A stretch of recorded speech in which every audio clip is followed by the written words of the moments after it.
Hi hello എല്ലാവർക്കും നമസ്തേ. ഞാൻ സിന്ധു സതീശൻ. പിന്നെ ഒരു കാര്യം ചോദിച്ചോട്ടെ ഞാൻ നിങ്ങളോട്.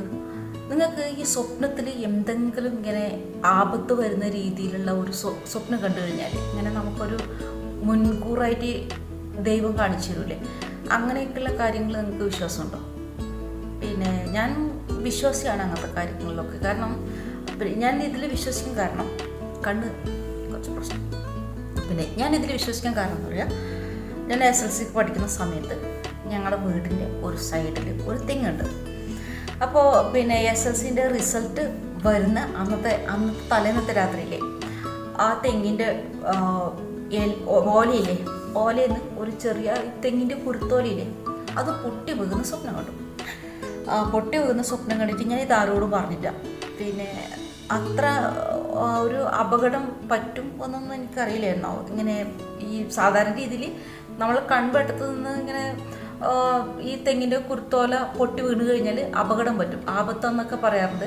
അങ്ങനെ ഒരു വിശ്വാസമുണ്ട്. ഒക്കെ നമ്മുടെ നാട്ടിലേക്ക് അങ്ങനെയുണ്ട്. നിങ്ങൾക്ക് അങ്ങനെയുള്ളൊരു വിശ്വാസം ഉണ്ടോ അറിയില്ല. പക്ഷെ ഞാനത് സ്വപ്നത്തിൽ കണ്ടു. സ്വപ്നത്തിൽ കണ്ടിട്ട് പിന്നെ ഞാൻ അവിടെ അങ്ങനെ പുറത്തൊന്നും പോകത്തുള്ളായിരുന്നു.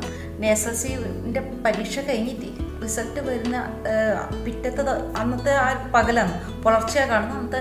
അന്നത്തെ ദിവസമാണ് ഇതിൻ്റെ റിസൾട്ട് വരുന്നത്.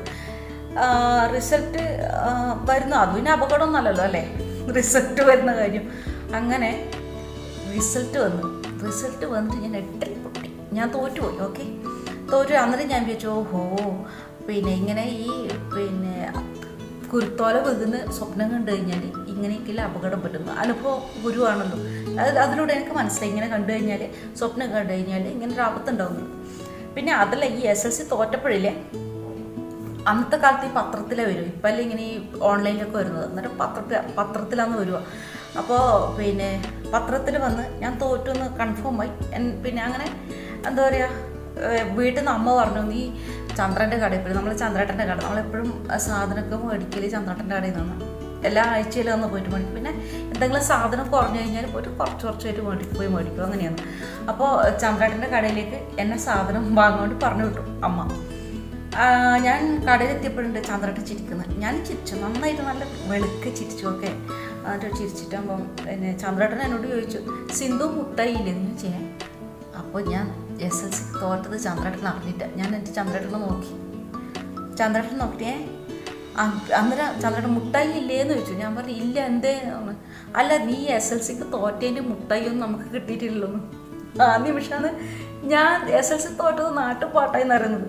ഞാൻ സാധനം ഒന്നും മേടിച്ചിട്ട് തന്നെ ഓട്ടം ഞാൻ വീട്ടിലേക്ക്. ഞാൻ സാധനം മേടിച്ചിട്ട് മേടിക്കാണ്ട് വീട്ടിലേക്ക് പോയി. ഞാൻ പറഞ്ഞു, അമ്മേ ചന്ദ്രേട്ടനിൽ അറിഞ്ഞ് ഞാൻ തോറ്റുപോയതെന്ന് പറഞ്ഞു. പിന്നെ എന്താ പറയുക, രണ്ടാമത് എഴുതിയിട്ട് ഞാൻ SLC പാസ്സായത്. ഓക്കെ, അപ്പോൾ അതൊരു കാലം. അപ്പം നമുക്കൊരു അനുഭവം ഉണ്ട്, ഇങ്ങനെ ഈ കുരുത്തോല വീഴുന്നത് സ്വപ്നം കണ്ട് നേരിട്ടല്ല, സ്വപ്നത്തിൽ പോലും കണ്ടാൽ അപകടം എന്നില്ല കാര്യം. അന്നത്തെ ഒരു അനുഭവത്തിലൂടെ എനിക്ക് മനസ്സിലായിട്ടുണ്ടായിരുന്നു. മിനിഞ്ഞാന്ന് സെയിം ഞങ്ങളുടെ അതേ വീട്ടിൽ നിന്ന്. ഓക്കെ, ഇപ്പം ഞങ്ങളെ വീടൊക്കെ പെരുവാമ്പേന്ന് വീടൊക്കെ മാറി ഞങ്ങൾ പെരുങ്ങോത്താണ് താമസിക്കുന്നത്. പക്ഷേ സ്വപ്നത്തിൽ പെരുവാമ്പലത്തെ വീട് തന്നെയാണ്. അപ്പോൾ വീടിൻ്റെ തെക്ക് ഭാഗത്ത് തെങ്ങുണ്ട്.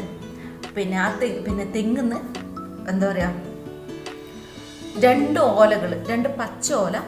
ഇപ്പോൾ എൻ്റെ വീട്ടിനടുത്തുള്ള പാണു എന്ന് പറഞ്ഞ പയ്യൻ, പ്രവീണിൻ്റെ പേര് ഞങ്ങളൊക്കെ പാണു എന്ന് വിളിക്കുക, ഇഷ്ടക്കാരൊക്കെ അവനെ പാണു എന്ന് വിളിക്കുക. അപ്പോൾ അവർ രണ്ടും ഈ പച്ച ഓല കൊത്തിയിടുന്ന സ്വപ്നം ഞാൻ കണ്ടിട്ടുണ്ട്. അത് പറഞ്ഞാൽ ഞാൻ രാവിലെ ഷോപ്പിലേക്ക് പോകില്ലേ, 4 മണിക്ക് എഴുന്നേറ്റ് ഒരു 5 മണിയിലാകുമ്പോഴേക്കും നമ്മൾ പോയിട്ട് ഷോപ്പ് തുറക്കും. പിന്നെ ഞാനൊരു 7 മണിയാകുമ്പോൾ വീട്ടിലേക്ക് തിരിച്ചു വന്നിട്ട് ഈ 7 മണിക്ക് ശേഷം ഒരു 7 മണി 7:30 ആകുമ്പോഴത്തേക്ക് ഞാൻ പിന്നെയും കടന്നുറങ്ങും. അത് പറഞ്ഞാൽ ഒരു 9:30 വരെ അലാറം വെച്ചിട്ട് കിടക്കുക. കൃത്യ ടൈമിങ്ങാണ്. അപ്പോൾ ആ ഒരു സമയത്താണ് എഴുന്നേൽക്കുക, ഒരു 9:30 എന്നിട്ട് പിന്നെ ഞാൻ ഈ പാണു 2 ഓലകൾ കൊത്തിയിടുന്ന സ്വപ്നം കണ്ടു. ഈ കൊത്തിയിടുന്ന സ്വപ്നം കണ്ട് എന്നാണ് ഞാൻ ഞെട്ടിയായിരുന്നു. കാരണം ഈ പച്ചോല കൊത്തുമ്പോൾ എനിക്കൊരു അനുഭവം ഉണ്ടല്ലോ. ഞാൻ പേര് ഞെട്ടിയറിഞ്ഞ ശേഷം ഏട്ടൻ എന്നെ വിളിച്ചു. അതേ സ്പോട്ടിൽ തന്നെ ഏട്ടൻ എന്നെ വിളിക്കുന്നുണ്ട്. ഞാൻ പറഞ്ഞു, ഏട്ടാ ഇങ്ങനൊരു സംഭവം ഞാൻ കണ്ടിട്ടുണ്ട്, 2 ഓല കൊത്തുന്ന സ്വപ്നം കണ്ടിട്ടുണ്ട്, പാണു കൊത്തുന്ന ഞാൻ സ്വപ്നം കണ്ടെന്ന്. അപ്പോൾ ഏട്ടൻ പറയാം, അതൊന്നും അത്ര വലിയ വിഷയമൊന്നുമല്ല, അതങ്ങനെ സ്വപ്നത്തേക്കുള്ളത്. പിന്നെ നീ എന്നോട് പറയുകയും ചെയ്തില്ലേ അതിൻ്റെ ഫലം പോയി എന്ന് പറഞ്ഞു. എന്നാലും എനിക്ക് ഇങ്ങനെ ഉള്ളിലിങ്ങനെ ആന്തലാണ്. കാരണം നമ്മൾ നടന്നു പോകുമ്പോൾ ചിലപ്പോൾ വണ്ടി അല്ലേ, അപകടം ഏത് രീതിയിലും ഏത് വഴിക്കും സംഭവിക്കാമല്ലോ. പിന്നെ അതുള്ള നമുക്ക് മാത്രം നമ്മളെ വേണ്ടപ്പെട്ടവർക്ക് പറ്റിയാലും മതിയല്ലോ നമുക്ക് വേദനിക്കാൻ വേണ്ടിയിട്ട്.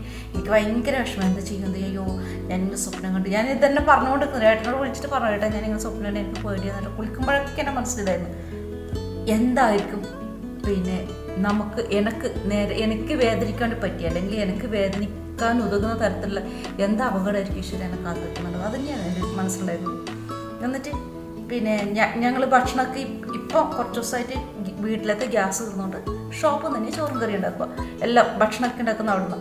അപ്പോൾ പിന്നെ ഏട്ടൻ ഭക്ഷണം കഴിച്ചു. ഞാൻ കടയിലെത്തി. കടയിൽ നിന്ന് ഞാനിത് തന്നെ പറഞ്ഞു, ഏട്ടൻ ഞാനിങ്ങനെ സ്വപ്നം കണ്ടു, ഏട്ടൻ എനിക്ക് പേടിയാന്നിട്ട് പറഞ്ഞു കൊടുക്കുന്നുണ്ട്. കുറച്ച് അന്ധവിശ്വാസിയാണ് ഞാനൊക്കെ.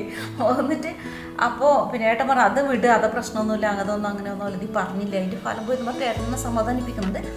പക്ഷെ എന്നാലും എൻ്റെ മനസ്സിലുണ്ടായിരുന്നു എന്തായിരിക്കും പറ്റും. അങ്ങനെ അത് സംഭവിച്ചു. എന്താണെന്നറിയാം, ഏട്ടൻ ഭക്ഷണം കഴിച്ചുകൊണ്ടിരിക്കുന്ന ആ സമയത്ത് നമ്മൾ ചായ ബോയിലിംഗ് ചെയ്ത് ചായ വെച്ചിട്ട് അത് ഫ്ലാസ്കിലേക്ക് എടുത്തു വെച്ചിട്ട്, നമുക്കിപ്പം നമ്മൾ നാട്ടിൽ നിന്ന് ചായ ഉണ്ടാക്കുന്നില്ലേ ഇങ്ങനെ പിന്നെ വലിയ പാത്രത്തിൽ, പിന്നെ അടിയിൽ പിന്നെ ചൂടുവെള്ളം, അതിൻ്റെ മുകളിൽ പാല്, എന്നിട്ട് ഒരു പാത്രത്തിൽ ഇങ്ങനെ ഇതെല്ലാക്കിയിട്ട് ഇങ്ങനെ ആ ചായയല്ല നമ്മളത് അങ്ങനെ നമുക്ക് ആക്കി കൊടുക്കാനാവില്ല. കാരണം അതിൽ ഗ്യാപ്പ് ഉണ്ടാവില്ല. നമുക്ക് ചായ ഉണ്ടാക്കി കൊടുക്കാനുള്ള ഗ്യാപ്പുണ്ട്. ഇപ്പം കാപ്പിയെല്ലാം വന്ന് ചോദിച്ചു കഴിഞ്ഞാൽ അല്ലെങ്കിൽ വേറെ ഒന്നും അഡീഷണലായിട്ട് പിന്നെ ലെമൺ ടീ, കട്ടൻ ചായ ഒക്കെ ചോദിച്ചു കഴിഞ്ഞാൽ നമ്മൾ അഡീഷണൽ ഉണ്ടാക്കി കൊടുക്കും. പക്ഷേ ചായ എന്ന് പറഞ്ഞാൽ നമുക്കങ്ങനെ ആൾക്കാർ വരുമ്പോൾ ഉണ്ടാക്കി കൊടുക്കാനാവില്ല. നമ്മൾ ഉണ്ടാക്കി വെച്ചിട്ട് വേഗം എടുത്ത് കൊടുക്കുക. നമ്മൾ ഈ IT കമ്പനിയിലത്തെ ആൾക്കാർ, അതുകൊണ്ട് ഓട്ടോറിക്ഷക്കാർ, അങ്ങനെയൊക്കെ നല്ല തിരക്കുണ്ടാവുന്നൊരു സമയത്ത് തിരക്കുണ്ടാവുന്ന കാര്യത്തിലാകും, നല്ല തിരക്കുണ്ടാവും. ഓക്കെ, അങ്ങനെ എന്നിട്ട് ഏട്ടൻ ഭക്ഷണം കഴിച്ചുകൊണ്ട് നിൽക്കുമ്പോൾ ചായ നല്ലോണം ബോയിലിംഗ് ആയി, നല്ലോണം ആയി ചായ. ഓക്കെ, പാകത്തിന്. അപ്പോൾ ഏട്ടൻ പറഞ്ഞു ഞാൻ പിന്നെ ഒരു കാര്യം ചായ എടുത്ത് ഫ്ലാസ്കിലേക്ക് ഒഴിക്കുന്നു. അപ്പോൾ ഞാൻ ചായ എടുത്തിട്ട് ഇങ്ങനെ ഒഴിച്ചുകൊണ്ട് പോവാം. ഓക്കെ, ഒഴിച്ചുകൊണ്ട് ലാസ്റ്റ് കുറച്ചും കൂടി ചായ ബാക്കിയുണ്ട്. ആ ചായ എടുത്തിട്ട് ഏകദേശം ഫ്ലാസ്ക് എൻ്റെ ഈ ഉയരത്തിലുണ്ടോ. ഓക്കെ, അപ്പോൾ ഇങ്ങനെ ഒഴിക്കുമ്പോൾ എന്നെക്കാട്ടി ഉയരത്തിലാണ് ഈ ചെരുവ് ഉണ്ടാവുക. ചെമ്പിലാന്ന് വെക്കുക, നല്ല അടിപൊളി ഭയങ്കര കനമുള്ളൊരു ചെമ്പിൽ വെക്കുക. അപ്പോൾ ഇത് ഒഴിക്കുമ്പോൾ ഇല്ലേ ഈ കയ്യിൽ നിന്ന് അങ്ങനെ തന്നെ ചെമ്പങ്ങ് വീണുപോയി. ഞാൻ എന്തോ തുള്ളി മാറിയതുകൊണ്ട് എനിക്ക് പൊള്ളിയില്ല, ഇല്ലെങ്കിൽ എൻ്റെ വയറൊക്കെ ഫുള്ളായിട്ട് പൊള്ളിയിട്ടുണ്ടോ. ആ ഒരു നിമിഷത്തിൽ അങ്ങനെ എന്തൊരു കണ്ണിന് കൊള്ളാണ്ട് പോയത്, കണ്ണിന് പീലിക്കൊണ്ട് തെറ്റിപ്പോയി എന്നൊക്കെ പറയില്ലേ, അതുപോലെ എനിക്ക് പറ്റേണ്ടതായിരുന്നു. പക്ഷെ ഇതോ ദൈവാതിന് ഞാൻ വിളിക്കുന്ന ദൈവങ്ങൾ എൻ്റെ കൂടെ ഉള്ളത് കൊണ്ടായിരിക്കും. ദിവസം അല്ലേ നമ്മൾ വിളിക്കുന്ന ദൈവങ്ങൾ എപ്പോഴും നമുക്ക് നേരെ കണ്ണ് തുറന്നു തന്നെ ഉണ്ടാവുമല്ലോ, ഒരു സുരക്ഷാ കവചം പോലെ. അതുകൊണ്ടായിരിക്കും ഒന്നും പറ്റാണ്ടിരുന്നത്. അങ്ങനെ എന്തോ ഒരു ഭാഗ്യത്തിന് എൻ്റെ മേത്ത് മറിയാതെ, എൻ്റെ വയറിലാകെ പൊള്ളിപ്പോകുമായിരുന്നു. അങ്ങനെ പൊള്ളാതെ ഞാൻ രക്ഷപ്പെട്ടു. ശരിക്കും ഇങ്ങനെയൊക്കെ കാര്യം നമ്മൾ സദാനന്ദൻ്റെ സമയം അതെന്നൊക്കെ പറഞ്ഞ് നമ്മൾ ചിരിക്കുമെങ്കിൽ കൂടി ചിലപ്പോൾ നമ്മൾ യാത്ര ചെയ്യുമ്പോൾ ചില ആൾക്കാർ കണ്ടുമുട്ടി കഴിഞ്ഞാൽ അന്നത്തെ ദിവസം പറയണ്ട, ചിലപ്പോൾ കച്ചവടം ഉണ്ടാവില്ല, അല്ലെങ്കിൽ എന്തെങ്കിലും വിഷയം ഉണ്ടെങ്കിൽ ഒന്നുമില്ല ഞാനുമായിട്ട് എന്തെങ്കിലും ഉടക്കെങ്കിലും ഉണ്ടാവും.